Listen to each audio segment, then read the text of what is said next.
Donc, je vais humblement poursuivre avec cette œuvre-là d'art visuel et réfléchir donc à la question de la transcription et comment est-ce que c'est, selon moi, une façon aussi de mettre en lumière la question des lectures actualisantes. Alors, une transcription n'est jamais la simple copie d'un texte, que ce soit le basculement en fait d'un alphabet à l'autre, d'une typographie, d'une calligraphie à une autre, d'un support à un autre, d'un contexte à un autre. Il y a toujours finalement une nouvelle forme qui est donnée, laquelle, sur le plan visuel, le plus souvent distincte. Devant cette nouvelle forme, s'offre à voir évidemment le texte original, quoique autrement, mais également s'offre à voir l'action de transcription elle-même avec ce qu'elle implique en termes d'actes posés sur le texte. Le travail de transcription entendu donc comme cette action et le résultat de cette action-là est vraiment au centre de la pratique artistique de l'artiste visuel québécois contemporain dont j'aimerais parler aujourd'hui, Simon Bertrand. Depuis donc la fin des années 2000, il transcrit à la main, souvent de façon intégrale, les textes importants, voire fondateurs, sur une seule et même surface. Même si le texte reste lisible, quoique difficilement, le texte donc est devenu art contemporain par cette action de transcription. Et d'abord et avant tout, selon l'artiste, donné à voir, j'emprunte ces mots, d'un seul coup d'œil.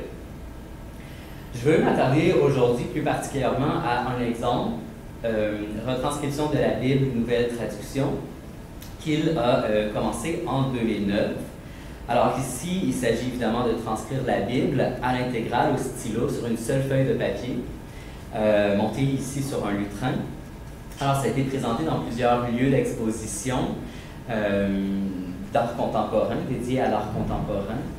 Comme vous allez le voir, l'œuvre se présente un peu comme en train de se faire, c'est-à-dire que, bon, l'œuvre n'est pour l'instant pas complétée, d'une part, et d'autre part, à quelques reprises, l'artiste se présente et poursuit devant le public la transcription de la Bible, comme on peut le voir sur l'image ici. Voilà.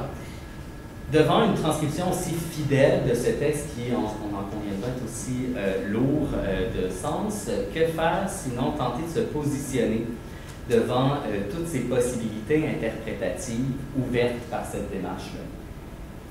Je choisis aujourd'hui de poser plutôt la question du temps pour essayer de trouver un sillage à partir duquel me positionner. Je crois donc que cette œuvre-là relève d'une tentative de rendre visible le travail de lecture et que ce travail de lecture-là, comme une rencontre entre un temps passé du texte et le temps présent de son actualisation, opère une sorte de déphasage temporel, utile pour problématiser le présent. Donc, c'est vraiment cette idée-là que je vais essayer de démontrer. Alors, premièrement, donc, donner à voir l'acte de lecture. Je pense qu'il est important de souligner que dans le travail de transcription, en fait, il n'est pas question que d'un geste automatique, désinvesti, désincarné. À l'évidence, bon, le transcripteur doit lire le texte, bout par bout, s'investir minimalement dans son sens pour le transcrire fidèlement, aisément. En ce sens, la forme transcrite que produit Simon Bertrand ne s'affiche pas seulement comme le résultat d'un simple recopiage. Ça prend également la forme d'une trace d'une lecture mot à mot du texte. Cette lecture attentive est également un souhait qui est clairement exprimé par l'artiste qui, lorsqu'il parle de sa démarche, parle également de l'importance de s'investir dans la compréhension du texte qu'il est en train de transcrire. Pour le dire autrement, donc la transcription s'offre ici comme une matérialisation, aussi une mise en scène à certains égards, d'un acte de lecture. Ici, on rejoint d'emblée l'image qu'utilise Citon pour parler de la lecture, cette idée d'un jeu d'entre-impression. Donc, si on reprend cette image-là un peu rapidement, la Bible nous offre un certain nombre d'impressions sur le monde que l'artiste, par la transcription, finalement, rend visible, comme aussi une impression, un trajet. Voilà, donc qui reprendrait, si on veut, son travail de lecture. La particularité de cette trace de lecture, en fait, c'est qu'elle ne propose pas une impression verbalement énoncée, alors qui serait différente donc des impressions desquelles elle se forme. Simon Bertrand ne se fait ni exégète ni traducteur, il n'explique pas la Bible, ne verbalise pas par le langage écrit la lecture personnelle et individuelle qu'il en fait. En d'autres mots, il produit une interprétation, mais elle est visuelle. Et donc, cette interprétation-là, à ce tour, peut être interprétée. À cet égard, la piste que je souhaite prendre est celle-ci. Je crois que là vers quoi il nous dirige avec cette forme visuelle de la Bible, ce n'est pas tant vers le contenu du texte, avec sa morale, ses figures spirituelles, virtuellement de toute façon impossible à lire. C'est vers l'acte de lecture lui-même qui est entendu donc comme un geste.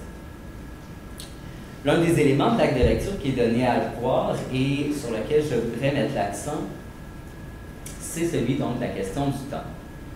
Devant une œuvre, une articulation particulière des temps se dessine entre un temps passé que représentent donc les Écritures et aussi les réécritures de la Bible par les scribes, et le temps présent que représente évidemment ce qu'on voit ici, la trace de l'acte de lecture de Simon Bertrand en train de se faire. Il semblerait donc que dans cette œuvre-là, si le présent est bien évoqué, on pourrait peut-être dire cité, il n'est cependant qu'un détour nécessaire pour poser le présent comme une forme d'interrogation. La trace la plus évidente, je pense, du passé dans l'œuvre, c'est peut-être cette anachronique technique de reproduction, donc choisie par l'artiste, qui rappelle évidemment le travail des scribes, qui, au Moyen-Âge, ont assuré la diffusion du texte par ce travail acharné-là.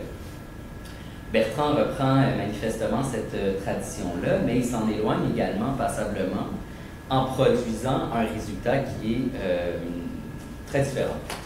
Comme œuvre d'art contemporain, elle présente moins un texte à lire ici, dans un exercice qui serait liturgique, qu'une œuvre d'art à contempler dans sa gestualité. Ce n'est donc pas un texte qui est donné à lire dans sa linéarité, dans son usage du code linguistique, mais un geste et sa trace qui sont donnés à regarder dans une relative immédiateté. On y observe par exemple les nombreuses bifures que l'on voit ici, qui sont laissées par l'artiste visible, comme une sorte de témoin visuel de son souci de reproduire, si on veut, le texte mot à mot, à la lettre. En outre, présenté sous une forme inachevée, parfois même sous une forme qu'on pourrait dire performative, on insiste davantage sur le processus de transcription que le résultat en tant que tel. Il faut dire également que la Bible en elle-même a son mot à dire sur le temps. C'est le moins qu'on puisse dire.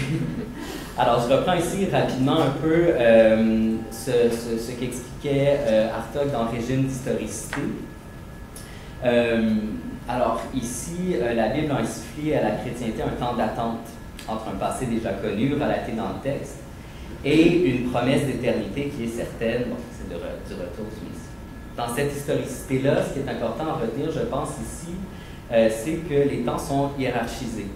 Le présent et le futur n'importe peu, c'est plutôt le passé qui importe parce que c'est celui qui sert, si on veut, de modèle. Comme on pense le présent comme la répétition du passé, ben, c'est toujours utile de savoir interpréter le passé pour savoir comment se conduire. Bon, évidemment, là, je le dis un peu rapidement, mais c'est donc cette idée de hiérarchisation des temps que je retiens ici. Chez Bertrand, en fait, cette historicité-là, elle est évoquée, mais je ne pense pas qu'il s'y inscrit. La transmission intégrale ne cible aucun exemple. Il n'y a pas question donc de modèle, d'exemple qui est ciblé spécifiquement. Au contraire, la seule et unique feuille sur laquelle la Bible se trouve transcrite incite plutôt à voir le texte dans son ensemble. Par ailleurs, le moins qu'on puisse dire, c'est que devant cette masse de gribouillage, il est difficile d'y voir une piste claire, un repère à partir duquel comprendre le présent. Ainsi, dans le projet de Bertrand, même ces questions du passé, c'est vraiment le présent qui, pour moi, est mis en évidence ici. Nous sommes devant une nouvelle forme, exposée sous forme inachevée dans un art contemporain. On nous présente une lecture qui est en cours d'exécution, et ce, directement, parfois, sous nos yeux, qui donc observe l'œuvre qui est en train de se réaliser. Par ailleurs, l'initiative de l'artiste est également d'interroger la pertinence de ces textes-là à notre époque. Donc, je le cite. Je pose la question en travaillant avec la Bible, entre autres, qu'est-ce qu'on fait avec ce vestige? Comment peut-on transformer ce texte? Fin de la citation. Il est clair que le temps qui est donné à voir et à réfléchir ici, c'est donc le présent. On le fait intervenir comme une forme d'énigme. On rend visible une lecture contemporaine de la Bible, pour l'instant inachevée, que l'on met d'ailleurs en scène au moment même où elle se réalise. Il y a, si on veut, cette espèce de distance-là par rapport à l'ordre des temps dont j'ai parlé. Ce n'est plus le passé qui pèse lourd comme une sorte de point de référence, mais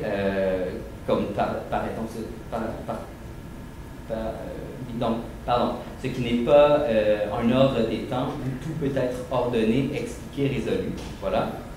C'est un autre ordre des temps où le présent est central, est mis en scène à l'avant-plan et surtout est déconcertant par sa proximité, son imminence, son immédiateté. Le présent pose problème, on le retrouve sans recul, sans distance, devant une trace de lecture en train de se faire, dans l'immédiateté de sa réalisation, devant une lecture qui ne s'explique pas, qui ne se prononce pas verbalement. Plus encore, ce qui relève du passé n'est pas suffisant pour expliquer le présent. Donc ici, il y a problème, dans le sens où le présent est visible dans l'immédiat et trop, si on veut, suspendu des autres temps pour paraître défini, saisissable, compris. Cette forme de renversement dans la hiérarchisation des temps, je la retrouve également chez Citon, avec cette question-là des lectures actualisantes, évidemment, qui est très préoccupée par la question du présent. On y décrit, en effet, dans cette lecture, un rapport similaire au temps. Donc, comme Maud, j'ai finalement utilisé la définition synthétique pour essayer de m'y retrouver. Et donc, en la relisant, je me disais qu'au moins à deux endroits, il y a clairement cet ancrage-là qui semble vraiment important avec la question du présent. Donc, si je lis ce passage-là, une interprétation, donc c'est la définition que propose Citon de lecture actualisante. Une interprétation littéraire d'un texte ancien est actualisante dès lors que A, elle s'attache à exploiter les virtualités connotatives des signes de ce texte. B, afin d'en tirer une modélisation capable de reconfigurer un problème propre à la situation historique de l'interprète. C, sans viser à correspondre à la réalité historique de l'auteur, mais D, en exploitant, lorsque c'est possible, la différence entre les deux époques. Et là, c'est là où je l'en fais, pour apporter un éclairage des paysans sur le présent. Donc, deux fois plutôt que, c'est finalement le présent qui est mis en évidence ici. Présent qui est d'ailleurs interrogatif, puisqu'il est posé à partir de ces problèmes. La lecture actualisante est une lecture donc, qui convoque le texte ancien pour mieux servir le présent. On a déjà vu que dans l'œuvre de Bertrand, l'acte de lecture donne à voir un rapport similaire au temps, un rapport que l'on peut dès lors nommer actualité. En effet, chez Bertrand, le passé que représente la Bible, son contenu, ses transcriptions est bien sûr évoqué, mais ce qui importe, c'est ce que ce détour peut apporter au présent. Il semblerait donc que l'acte de lecture dans l'œuvre de Bertrand puisse s'interpréter comme motivé par un désir d'actualisation, mais ce qu'il faut maintenant développer, c'est cette espèce de rapport au temps passé, ce que j'aimerais préciser. Il me semble que ça apparaît sous l'ordre de la différence, sous l'ordre de l'hétérogénéité, utile pour justement réfléchir au présent. Alors, non seulement l'œuvre permet d'observer l'acte de lecture, non seulement c'est un acte qui est actualisant, mais également, il s'agit derrière ça, je pense, de remarquer un désir de comprendre le contemporain par le contraste du passé. Une des idées de Citon est donc cette idée de l'éclairage des paysans que le passé peut apporter sur le présent. Le présent est ce qui est éloigné, étranger, différent, pour accorder au présent la perspective nécessaire pour mieux l'interroger, le regarder en face, le problématiser. On va dire autrement, selon cette idée, le présent n'apparaît dans toute sa profondeur que par le contraste des autres temps. Je remarque que c'est aussi une idée qui est défendue par Giorgio Agamben dans Qu'est-ce que le contemporain, dont Anne-Marie a fait mention tantôt. Selon lui, donc, pour être cette idée du véritable contemporain, pour être, je cite, plus apte que les autres à percevoir et à saisir son propre temps, il faut adopter une position de retrait par rapport au présent. Il écrit « La contemporanéité est donc une singulière relation à son propre temps, auquel on adhère tout en prenant ses distances. Elle est très précisément la relation au temps qui adhère à lui, par le déphasage et l'anachronisme. La lecture d'un texte ancien peut être considérée à ce titre comme une manière d'être déphasé. Chez Agamben, on ne trouve pas dans le passé ce même qui nous permet de nous familiariser avec le présent. On s'en sert plutôt comme cet autre qui permet d'obtenir la distance nécessaire pour mieux percevoir son propre temps. Dans le travail de Simon Bertrand, comme j'ai précisé tout à l'heure, le évoque le passé tout en s'en distançant. Se dégage donc une lecture actualisante où les éléments du passé servent à produire une forme de distance nécessaire, justement, pour interroger le temps présent et tenter de le comprendre.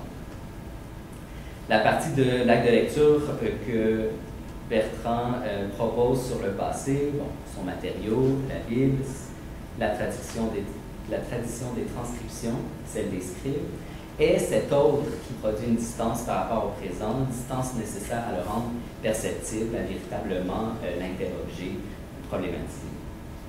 Bon, précisons ici que l'acte de lecture actualisante mis en scène par Bertrand ne représente pas le choc de temps qui serait radicalement discontinu. Le texte convoqué est ici la Bible, qu'on ne peut en aucune manière aborder comme une sorte de relais du passé dont il n'est absolument pas question aujourd'hui. Au contraire, texte encore lu, ou en tout cas convoqué assez souvent. Également ici, Bertrand choisit de travailler avec la nouvelle traduction dite la Bible littéraire, donc qui est en elle-même une forme d'actualisation, si on veut, qui a été fait entre autres pour en faire ressortir les qualités esthétiques. Donc, en ce sens, le texte sur lequel se base l'acte de lecture actualisé n'est pas entièrement ancien. Le texte n'est pas une relique du passé, donc, cependant, ce qu'on doit dire, c'est que ces lectures actuelles n'effacent pas, n'enrayent pas pour autant l'origine, pour reprendre le terme directement d'Agamben du texte, ne dénie pas son archaïsme, encore une fois. Le temps historique de la Bible est à travers ce texte bien convoqué et en fait il est accessible à travers sa présence actuelle. Ce serait la tâche du contemporain, si je suis l'idée d'Agamben, de signaler ces phases du passé dans cette forme qui est somme toute du présent. Alors finalement, devant la transcription, on regarde le geste et la trace d'un acte de lecture pris d'actualisation. Ce faisant, on en vient à interroger l'articulation des temps donnés à voir. Je tentais de montrer que la Bible, par le passé que ce texte représente, offre un contraste déphasant, utile pour faire apparaître le présent dans toute sa complexité. On n'est plus dans une posture, dans une posture de recherche propre à l'historicité biblique, où le passé offre un modèle pour comprendre le présent. On est dans une sorte de posture de recherche ici muette, sans résolution, devant une œuvre d'art qui est en train de se faire. Voilà ce qui est, en mon sens, l'expérience de déphasage majeur mise en scène par cette œuvre. Ce déphasage fait voir le présent dans tout ce qu'il a d'irrésolu, d'insaisissable dans son immédiateté, dans sa proximité, dans toute son opacité. Peut-être que c'est là la difficulté principale à laquelle nous convie cette œuvre-là et qui me ramène à l'indécidable finalement, tenter de déterminer quelle réponse elle offre à quelle question? Voilà.